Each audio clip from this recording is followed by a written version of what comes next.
लंबाई कितनी है 10 ठीक है। अच्छा 10 सेंटीमीटर इसकी लंबाई है तो L हो गया। और इसका प्रतिरोध मतलब R कितना दिया हुआ है, वह है 4 मीटर 4 ओम। जब इसको खींचा गया तो मेरी बात सुनो, तार तो ये है थोड़ा मोटा है, थोड़ा मोटा है।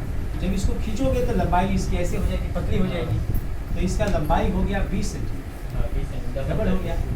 अब इसका प्रतिरोध ये मान लो L1 R1 है तो ये L2 R2 पूछ रहा है, R2 पूछ रहा है, ठीक है। तो यस अच्छा तो इसका R2 हमको निकालना है। तो यहाँ देखो R1 इक्वल टू रो कभी बदलता नहीं है, इधर भी नहीं बदलेगा, रो ही रहेगा। मटेरियल बदलने से रो बदलेगा क्योंकि रो मटेरियल पर निर्भर करता है। तांबा है ये तांबा ही है, ये मान लो चांदी है चांदी है, तांबा है तो चांदी है तो चांदी रहेगा, तांबा है तो तांबा ही रहेगा। तो प्रतिरोध मटेरियल पर निर्भर करता है, तो मटेरियल नहीं बदला है ना ये। तो R1 इक्वल टू कितना हो गया रो, और ये R1 इक्वल टू रो और L बाई ये L1 इसको कर दो, यहाँ कर दो R2 इक्वल टू रो, ये हो जाएगा L2 by A2 L2 by A2। अब यहाँ देखो R1 कितना है 4 रो जैसे कि L1 कितना है 10, हाई है area of cross section A1, समझ में आ गया क्रॉस सेक्शन A1। यहाँ इक्वल टू, यहाँ देखो R2 equal to row, L को दुगुना किया गया है, L को कितना किया गया 20 सेंटीमीटर 20 सेंटीमीटर। तो एरिया ऑफ क्रॉस सेक्शन पतला ना हो गया है, यहाँ एरिया ऑफ क्रॉस सेक्शन मान लो ये है, यहाँ ये है, तो यहाँ कितना हो जाएगा, ये तो घट जाएगा, ये बाई 2 हो जाएगा, एरिया ऑफ क्रॉस सेक्शन घट जाएगा। तार मोटा तार को खींचोगे तो उसका मोटाई जो है एरिया ऑफ क्रॉस सेक्शन घटेगा। तो यहाँ हो जाएगा A2 कितना हो जाएगा, ये A2 के बदले बैठाएंगे ये बाई 2, आधा हो गया, समझ में आ रहा है ना।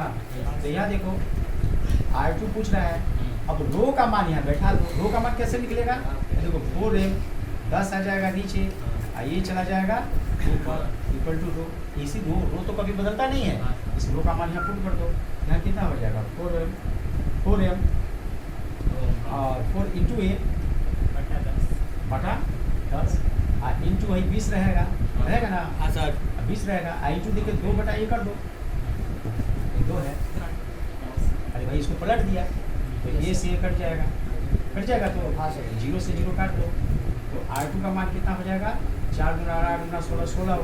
तो देखो ये सवाल ऐसे ही होगा, एक इसको समझ लो कैसे इसको बताया गया है, बड़ा सिंपल सवाल है। कोई भी तार है मोटा हम लिया है, अब इसको खींच करके डबल करोगे, खींच करके इसको डबल करोगे, तो डबल करोगे तो L1 10 था, डबल किया तो L2 हो गया 20, L1 इधर L2, इसका प्रतिरोध 4 ओम है, तो इसका प्रतिरोध पूछ रहे हैं। तो तार को जब तुम खींच के डबल किए हो तो उसका उधर ध्यान मत दो, इधर दो, तो इसका मोटाई घट जाएगा, तो मोटाई वहाँ ये था तो A/2 हो गया।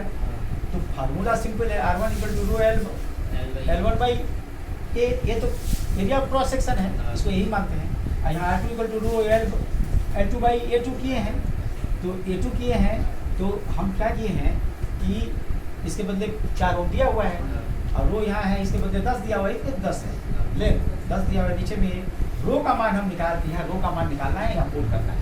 तो रो कितना हो गया है 4 ओम A, नीचे में 10 आ गया, रो के बदले बैठा दिया 4M बटा 10, और इसको पलट दिया 10 गुना ये बाई 2, दुगुना कम हो गया है मोटाई उसका, तो इसको हम 2 बटा ये कर दिए, ये से ये कट गया, ये से ये कट गया और गुना उठा 0 से 0 कट गया, जो आ गया सो ये चालक का ये हो गया, प्रतिरोध आ गया, इतना हो सिंपल है ना, बन जाना चाहिए।